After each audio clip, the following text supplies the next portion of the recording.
Assalamualaikum warahmatullahi wabarakatuh. Selamat pagi para netizen di mana saja Anda berada. Salam opini rakyat.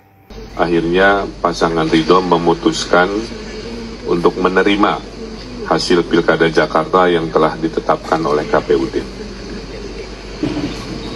Dengan begitu kami mengucapkan selamat kepada Mas Pramono Anung dan Bang Pranokarno yang akan memimpin Jakarta di 5 tahun ke depan. Terima kasih untuk kompetisinya yang menjadi pembelajaran, dan kami mengaturkan terima kasih juga ke Pak Dharma Pongrekun dan Pak Kunwardana yang juga bersama-sama berkompetisi dengan kami. Mudah-mudahan untuk Mas Pram dan Bang Rano bisa amanah memenuhi aspirasi warga Jakarta. Kami izin menitipkan aspirasi-aspirasi yang datang kepada pasangan Ridho. Ya.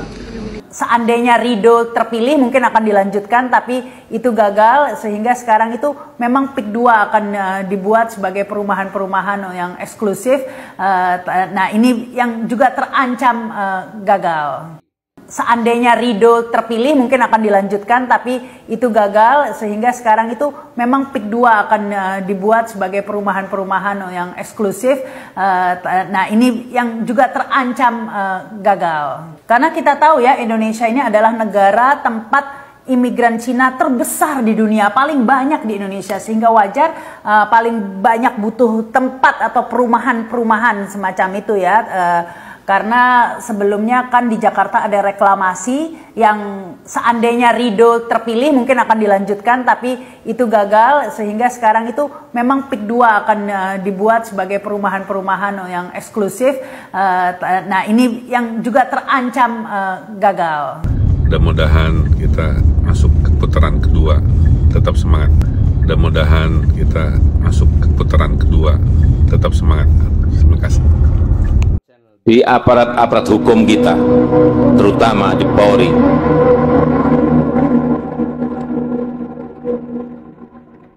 tegaskan sekali lagi pada seluruh Kapolda, jajaran Polda, kepada seluruh Kapolres, jajaran Polres, Polsek semuanya, kejar mereka, tangkap mereka, hajar mereka, hantam mereka.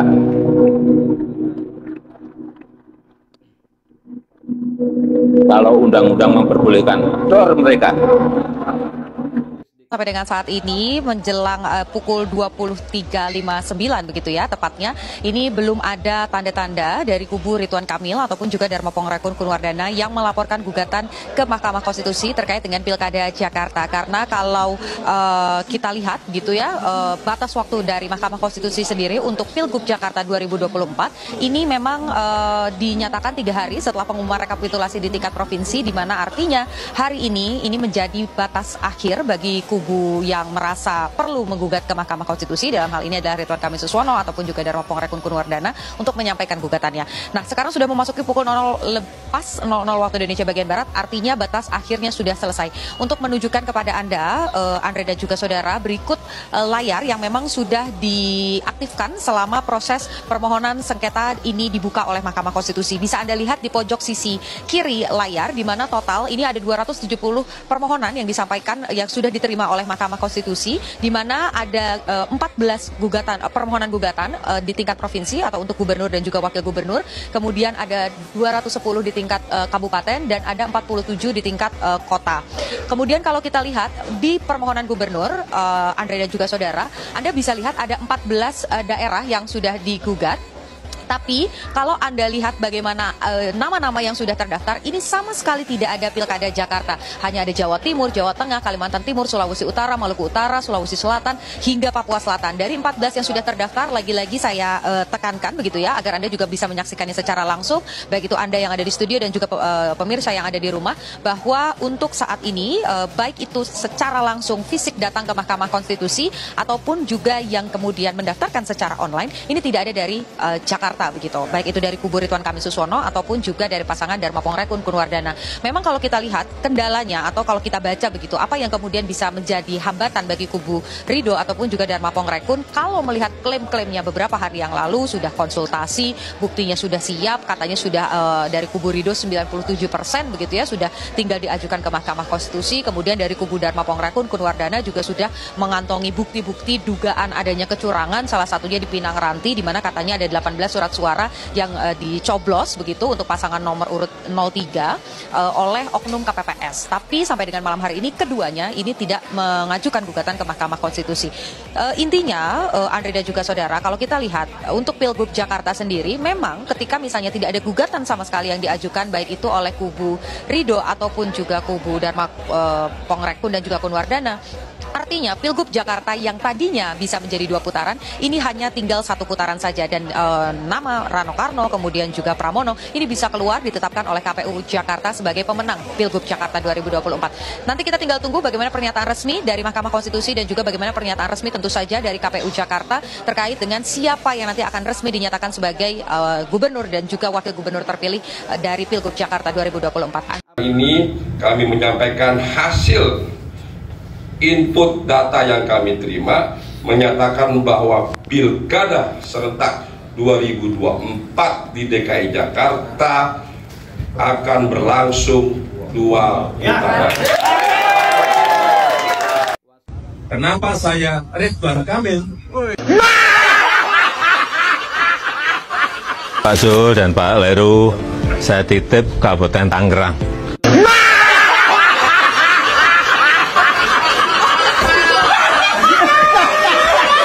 Pak Dirman, saya titip Provinsi Jambi. Siap, siap Bapak. Saya dan Pak Romi akan bekerja keras mengelola pertambangan dan mengelola anggaran. Demikian.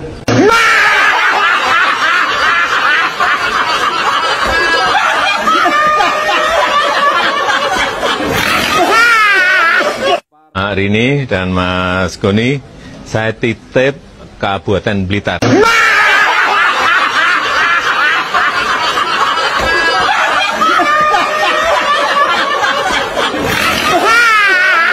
Gofur, Firosa, saya titip Kabupaten Lamongan.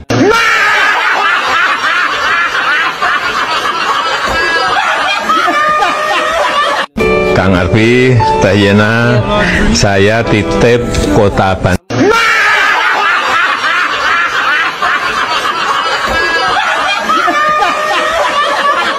Pak Tamliha dan Habib Ahmad, saya titip Kabupaten Banjar.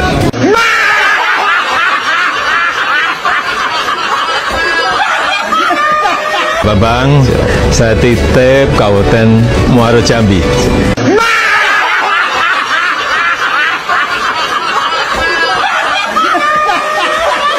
Wiryawan, saya titip Kabupaten Pringsewu.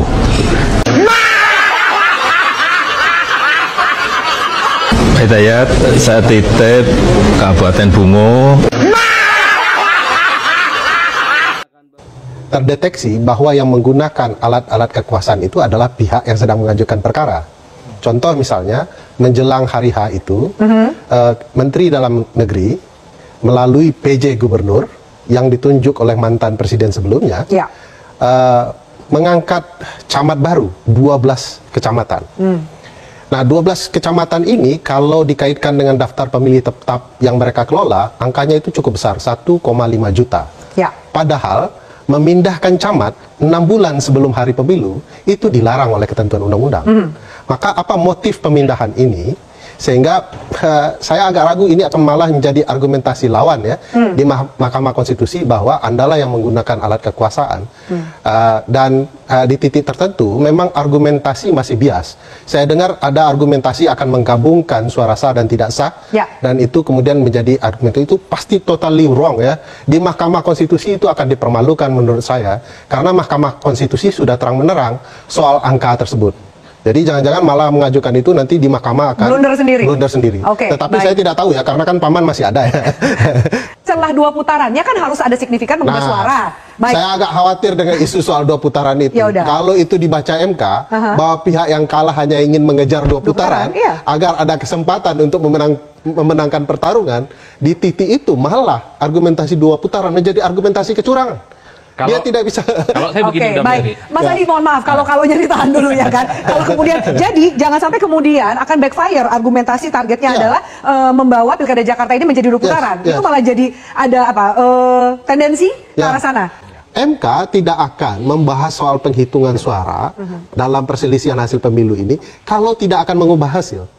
Jadi suara yang targetnya kan ada yang bermasalah begitu ya, tetapi angka suara itu tidak akan kemana-mana signifikan untuk mengubah hasil. Daripada buang-buang waktu kata MK, sebelum masuk ke sidang pembuktian MK sudah putus tuh. Saya dan teman-teman sudah merasakan, Mas Adi juga merasakan 2020 seratusan lebih perkara diputus dalam proses dismissal. Ini tidak jelas, tidak kuat argumentasinya, Anda selesai. Administrasi Jakarta Pusat resmi disahkan. Dengan ketukan palu rapat pleno KPU Jakarta Pusat pada Kamis sore, rampung pula seluruh hasil rekapitulasi suara Pilkada 2024 di 6 wilayah administrasi kota dan kabupaten se-Jakarta. KPU Jakarta Pusat menetapkan pasangan Cagup-Cawagup nomor urut 3 Pramono Anung dan Rano Karno sebagai peraih suara terbanyak dengan raihan 220.372 suara sah, sementara pasangan nomor urut 1 Ridwan Kamil Suswono berada di tempat kedua dengan raihan 152.235 suara. Dan pasangan nomor urut 2 Dharma Pengrekun Kunwardana mendapat 44.865 suara. Tak hanya di Jakarta Pusat, dari hasil rekapitulasi berjenjang yang bisa diakses di laman kpu.go.id, pasangan Pramono Rano berhasil meraih suara terbanyak di seluruh wilayah administrasi kota dan kabupaten se-Jakarta. Mulai dari Kepulauan Seribu, Jakarta Utara, Jakarta Timur, Jakarta Selatan, Jakarta Barat, dan terakhir Jakarta Pusat. Jika menghitung raihan suara dari data Form D hasil rekapitulasi 6 KPUD tingkat kota dan kabupaten se-Jakarta, Pramono Rano mendapat 2.183.239 suara sah atau 50,07% suara. Sementara Ridwan Kamil Suswono meraih 1.718.160 suara atau sekitar 39,40% suara sah. Lalu, pasangan Dharma Pengrekun dan Kunwardana meraih 459.230 suara atau 10,53% suara sah. Nah, apakah dengan perolehan suara sapu bersih Pramono Rano di ke-6 wilayah administrasi Jakarta, otomatis Pilkada Jakarta akan berlangsung 1 putaran?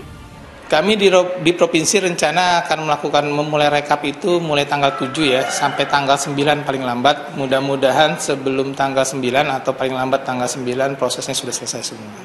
Kami tidak bisa menyampaikan secara langsung ya, apakah 1 putaran atau 2 putaran, karena prinsipnya ini rekap berjenjang. Nah, rekap berjenjang itu nanti kewenangan kami akan menyampaikan ketika rekapnya sudah sampai di tingkat provinsi.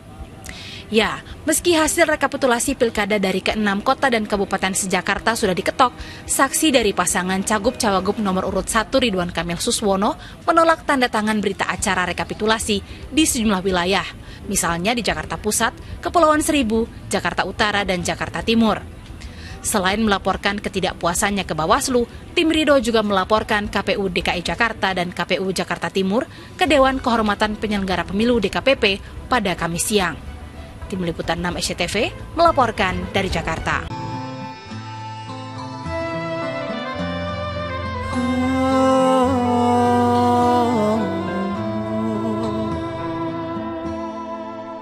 Mungkin dirimu yang selalu menantiku, ternyata di belakangku ganggu akan cinta suciku.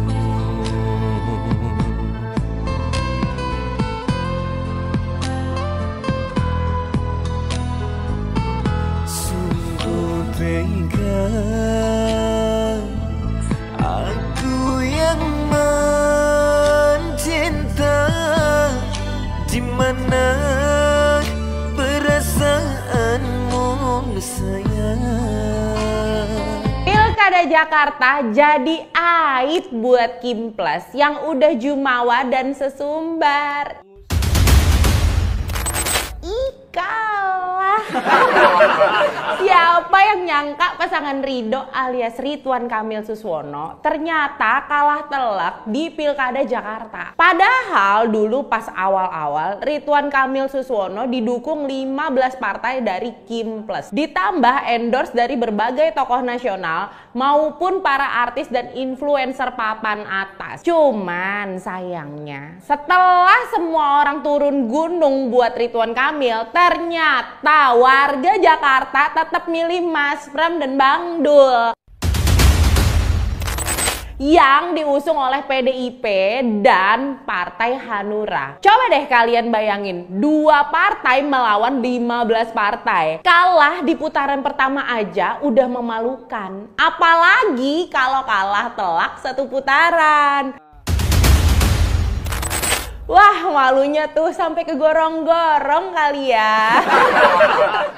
Selain 15 partai, ternyata ada sosok yang katanya bisa ngangkat elektabilitas Ridwan Kamil di Jakarta, yaitu Gibran dan Jokowi. Tapi apa hasilnya? Bukannya meningkat, ya ada makin jongkok tuh elektabilitas. Kurang pede apa coba mereka? Didukung mantan presiden yang baru aja lengser. Ditambah wakil presiden yang baru aja naik. Ternyata nggak sampai di situ aja. Di masa tenang, Raffi Ahmad, sang utusan khusus presiden, memposting selembar surat pernyataan dukungan untuk pasangan Ridwan Kamil Suswono yang bertanda tangan Presiden Prabowo. Tuh, lu pada lihat deh, gimana kurang pede coba, dukungannya nggak kaleng-kaleng kan. Jadi wajar aja kalau mereka itu sekarang lagi rempong banget di Jakarta, kasak-kusuk sana sini, nyoba berbagai cara untuk menggagalkan kemenangan Mas Pram dan Bang Dul di 1 putaran Pilkada Jakarta. Abis pencoblosan kemarin itu, kayaknya gue nggak lihat sama sekali penjelasan dari tim kampanye Ridho yang ngasih bukti kalau Pilkada Jakarta harus 2 putaran. Soalnya mereka cuma berpatokan sama hasil quick count yang dikeluarkan oleh Litbang Kompas pada hari pencoblosan. Sedangkan 6 lembaga survei lainnya udah nunjukin kalau perolehan suara 3 emang di atas 50% plus 1 suara. Anehnya lagi, mereka itu nggak mau nunjukin data hitung cepat versi Sirekap KPUD yang mestinya bisa mereka lihat 1 persatu form C1 hasil dari tingkat TPS. Gua menganggap pihak Ridho ini emang nggak terima aja sama kekalahannya. Coba kalau kalian perhatiin, kemarin itu ada aksi demo di depan gedung KPUD Jakarta. Masanya adalah dari pendukung Ridwan Kamil Suswono yang menuntut agar pihak KPUD Jakarta melakukan pemungutan suara ulang di beberapa kecamatan. Cuma yang lucunya jumlah mereka itu nggak nyampe 50 orang. Terus beredar juga nih beberapa pesan broadcast di WhatsApp grup yang isinya adalah ada upaya pemaksaan dari pihak-pihak yang gak terima sama kekalahan Ridho. Dan mereka ngarep banget supaya Bawaslu Jakarta mengeluarkan rekomendasi PSU di beberapa kecamatan atau kelurahan. Nah, yang kayak gini-gini nih bikin warga Jakarta makin kesel. Udah jelas-jelas dari awal kemunculan nama Ridwan Kamil emang gak diterima sama masyarakat. Bukan gua ngada-ngada, lo pada bisa cek sendiri faktanya di lapangan. Banyak tuh video penolakan Ridwan Kamil beredar di media sosial sejak kampanye.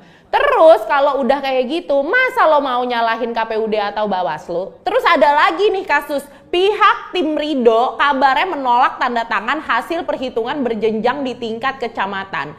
Aduh Bapak, kemarin katanya kalian menunggu hasil yang dikeluarkan oleh KPU. Lah sekarang kok giliran proses perhitungan berjenjang udah berlangsung, kok kalian malah menolak? Jadi sebenarnya kalian ini maunya apa sih? Kok seneng banget kayaknya bikin gaduh di Jakarta? Mestinya kalian itu introspeksi diri. Kenapa pasangan Ridho udah didukung 15 partai, di endorse mantan presiden, didukung presiden dan wakil presiden yang lagi ngejabat, kok masih bisa kalah? Mestinya kalian berkaca. Kan waktu itu Marwar Sirait pede banget nantang-nantangin PDIP dan Anies Baswedan buat adu kuat sama Kimples. Kok masih bisa kalah juga? Jangan giliran udah kalah kayak gini, yang kalian salahin tuh wasitnya. Udah gitu, pas tahu suaranya anjlok, kalian malah bikin konferensi pers dan menuduh adanya kecurangan pada saat kampanye dan masa tenang. Hello, dibilangin kalian itu mestinya berkaca. Kan udah terpampang jelas dan nyata kalau label wajah Ridwan Kamil dan Suswono itu ada di paket-paket bansos seperti sembako, beras, minyak yang disebar ke warga Jakarta. Pakai bikin acara sayembara berhadiah 10 juta rupiah pula. Malah senjata makan tuan. Padahal logikanya kan gini ya, Kimples itu sekarang ada di barisan pemerintah. Apalagi partai kayak Gerindra, Golkar, PAN, Demokrat, PKS, PKB, dan partai besar lainnya udah pada dapat jatah menteri di kabinet Pak Prabowo. Sedangkan PDIP dan Hanura posisinya sekarang masih sebagai oposisi di Jakarta. Masa iya sih pihak yang posisinya berseberangan sama istana dianggap punya kekuatan besar untuk menyalurkan bansos ke masyarakat? Yang bener aja, bos. Udahlah, sekarang mestinya tim Ridho ini berbenah diri. Coba bercermin, apa yang bikin Ridwan Kamil dan Suswono ditolak masyarakat Jakarta? Lagian mau nyalon di Jakarta, masa KTP cagup cawagupnya masih di Jawa Barat? Kan warga jadi mikir, kita disuruh nyoblos muka dia. Lah dia sendiri malah nyoblos muka orang lain di Jawa Barat. Udah dulu lah, takut ada yang makin baper nanti. Pokoknya percayain aja sama Mas Pram dan Bang Do. Jakarta pasti menyala. Demikian saudara, apa pendapat Anda? Silahkan ditulis di kolom komentar. Terima kasih telah menyaksikan video ini sampai selesai. Salam hormat. Wassalamualaikum warahmatullahi wabarakatuh.